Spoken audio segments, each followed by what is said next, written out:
New year వేళ హైదరాబాద్ లో drugs దొరికాయి. గచ్చిబౌలిలోని క్వాక్ అరేనా పబ్ లో డ్రగ్స్ గుర్తించారు పోలీసులు. డ్రగ్స్ తీసుకున్న 8 మందిని అరెస్ట్ చేస్తారు. వారిని టెస్టులు జరుపుగా పాజిటివ్ గా తేలినట్టు గచ్చిబౌలి పోలీసులు తెలిపారు. పార్టీలో డ్రగ్స్ తీసుకున్నారా లేక బయట తీసుకొని పార్టీలోకి వచ్చారా అనే కోణంలో పోలీసులు ఇప్పుడు విచారణ చేపట్టారు.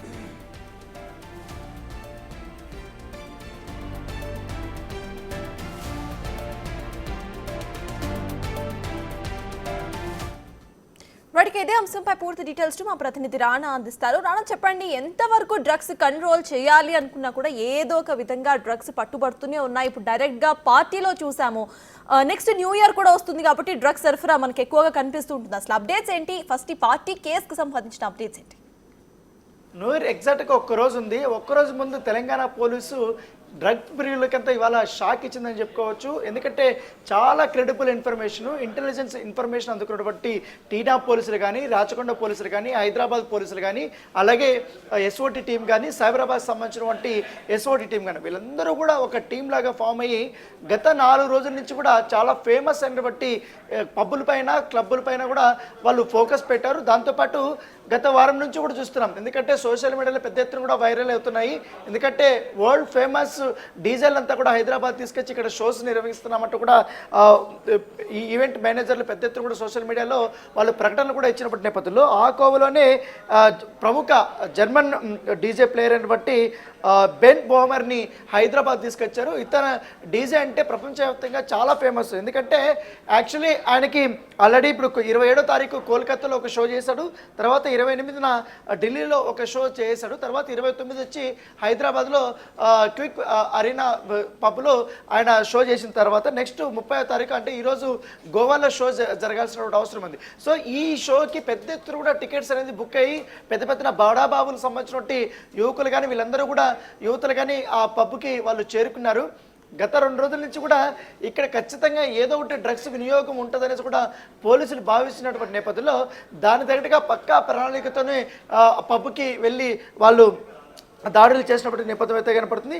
అలా దాడులు చేసినప్పుడే దాదాపు 25 మంది దాకా కూడా ఇటీవల కాలంలో తెలంగాణ ప్రభుత్వం కొత్తగా ఏర్పడిన తర్వాత జర్మనీ నుంచి కూడా, అలాగే దాంతోపాటు మరొక దేశం నుంచి కూడా ఈ డ్రగ్ డిటెక్టివ్ టెస్టులను తీసుకొచ్చారు. ఎందుకంటే హై టెక్నాలజీ ఉన్నటువంటి ఆ ఒక పరికరాలను కూడా తీసుకొచ్చిన నేపథ్యంలో మొదటి ఏడాదిలో దాదాపు కేవలం 100 మాత్రం తీసుకొచ్చారు. ఈ ఏడాది దాని సంఖ్య పెరిగినటువంటి పరిస్థితుల్లో ఆ సరికొత్త డ్రగ్ డిటెక్టివ్ కిట్లని నిన్న తీసుకెళ్లిన తర్వాత వాళ్ళకందరికీ కూడా యూరిన్ టెస్టులు చేశారు, సలైవా టెస్టులు చేశారు. ఇవన్నీ చేసిన తర్వాత దాదాపు 14 మందికి కొంచెం గాంజా కానీ, కొకాయిన్ కానీ ఇవన్నీ కూడా కొంచెం ఆనవాళ్ళు కనపడాయి. కాకపోతే వారిని మళ్ళీ రీటెస్ట్ చేసిన తర్వాత 8 మంది ఎగ్జాక్ట్గా గాంజా తీసుకున్నట్టుగా, అలాగే కొకాయిన్ తీసుకున్నట్టుగా నిర్ధారణ వచ్చింది. ఎందుకంటే ఈ టెస్ట్ చేసిన 2 నిమిషాల్లోనే పూర్తిగా వాళ్ళు ఏ మాదక ద్రవ్యాలు తీసుకున్నారనేది కూడా ఆ డ్రగ్ డిటెక్టివ్ టెస్ట్లో చాలా క్లియర్గా మనకు తెలిసిపోతుంది. సో దాని నమూనాలు ఇప్పుడు తీసుకున్నారు కాబట్టి సో వాళ్ళందరినీ కూడా ఇప్పటికే పోలీసులు 8 మంది ఉన్నారు. 8 మందిని కూడా గచ్చిబౌలి పోలీసులకి అప్పచెప్పినట్టుగా మనకు సమాచారం అందుతుంది. అయితే ఈ డీజే ఎవరైతే ఉన్నాడో బెన్ మెహర్ చాలా ఫేమస్. ఎందుకంటే గతంలో కూడా అతను షోలు నిర్వహించినప్పుడు ఆ షోలలో డ్రగ్ వినియోగం గట్టిగా జరిగినట్టుగా పోలీసులకు సమాచారం ఉంది. గతంలో కూడా కోల్కతాలో కానీ, అంతకుముందు జర్మనీలో కానీ, ఇటు గోవాలో నిర్మించినటువంటి షోస్లో ఎక్కువగా ఈయనే సరఫరా చేసినట్టుగా మనకు సమాచారం అవుతుంది. సో దాని తగ్గట్టుగానే ఆయన పేరుని ఇప్పుడు డ్రగ్ ఈయన సరఫరా చేసినది ప్రెస్ నోట్లో రిలీజ్ చేయకపోయినా కానీ పోలీసులు మాత్రం చాలా గట్టిగా చెప్తున్నారు. ఆ రోజు పబ్కి తీసుకొచ్చింది మాత్రం డీజేనే వీళ్ళకందరికీ కూడా చాలా తెలివిగా సరఫరా చేసి అసలు అక్కడ ఏమి జరిగినట్టుగా ఉండిపోయాడు అనేసి కూడా ఆ పోలీసులు చెప్తున్నారు. ఎందుకంటే ఇప్పటికే టీనాప్కి సంబంధించినటువంటి వీళ్ళందరూ కూడా ఒక టీం కూడా అనేక కోణాల్లో కూడా వారు విచారించారు. ఎందుకంటే డ్రగ్స్ సంబంధించిన ఆనవాళ్ళని కనుక్కోవడానికి వాళ్ళు డాగ్ని తీసుకెళ్లారు. తర్వాత అనేక టెస్టులు కూడా చేసిన తర్వాత ఇది నిర్ధారణ అయినటువంటి నేపథ్యం కాబట్టి ప్రస్తుతం అయితే 8 మంది టీనాప్ పోలీసులు వచ్చి వాళ్ళని అదుపులోకి తీసుకున్నారు. వాళ్ళని గచ్చిబౌలి పోలీస్ స్టేషన్కి తరలించినటువంటి నేపథ్యం అయితే కనపడుతుంది. దాంతోపాటు ఇంకా రేపు చాలా ఈవెంట్స్ ఉన్నాయి. దాదాపు సైబరాబాద్ పరిసర ప్రాంతంలోనే 200-300 దాకా కూడా ఈవెంట్స్ ఉన్నాయి. దాంట్లో ఆల్మోస్ట్ పెద్ద పెద్ద పబ్బులు అంతా కూడా, అంటే పేరు మోసినటువంటి పబ్బులు, బడాబాబులు ఎక్కువగా వచ్చినటువంటి పబ్బులు ఏదైతే ఉన్నాయో వాళ్ళంతా కూడా ఆల్మోస్ట్ క్లోజ్ అయిపోయాయి. ఎందుకంటే టికెట్స్ అన్ని సోల్డ్ అయిపోయాయి. పెద్ద పెద్ద డీజేలు తీసుకొచ్చారు, తర్వాత సినీ తారలను తీసుకొస్తున్నారు, తర్వాత లైవ్ మ్యూజిక్లు పెడుతున్నారు, డీజే కాన్సర్ట్లు పెడుతున్నారు, మరోపక్క సింగర్స్తో లైవ్ కాన్సర్ట్లు కూడా పెడుతున్నటువంటి నేపథ్యంలో వాటి మీద అంత ప్రత్యేకమైనటువంటి నిఘా కూడా పెట్టారు. ఇప్పటికే దాదాపు 200 టీంలతో ఈ 4 డిపార్ట్మెంట్లు ఏదైతే సైబరాబాదు, హైదరాబాదు, తర్వాత రాచకొండ పోలీసులతో పాటు స్టేట్ ఎస్ఓటి పోలీసులు, టాస్క్ ఫోర్స్ పోలీసులు, తర్వాత ఈ టీనాప్కి సంబంధించిన వీళ్ళంతా టీం అంతా కూడా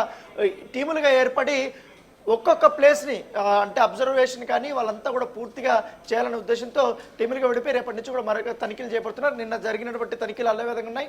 దాంతోపాటు మొన్న జరిగినటువంటి తనిఖీల్లో ఇప్పుడు ఇంతమంది పట్టుబడ్డారు కాబట్టి నిన్న కూడా కొన్ని పబ్బుల్లో తనిఖీలు చేశారు, పలు సూచనలు కూడా చేశారు. దాంతోపాటు రేపు కంపల్సరీ కూడా వినియోగం ఉంటుంది. దాంతోపాటు ఈ సైబరాబాద్ కమిషనరేట్ పరిధిలో ఉన్నటువంటి ఎక్కువగా ఫామ్ హౌస్లు ఉంటాయి. ఈ ఫామ్ హౌస్ల మీద ప్రత్యేకమైనటువంటి నిఘా పెట్టబోతున్నారు. దాదాపాటు కోకాపేట నుంచి ఇటు శంకర్పల్లి వరకు కూడా దాదాపు 100 ఫామ్ హౌస్లు ఉన్నాయి. ఇవన్నీ కూడా బడాబాబులకు సంబంధించినటువంటి ఫామ్ హౌస్లు.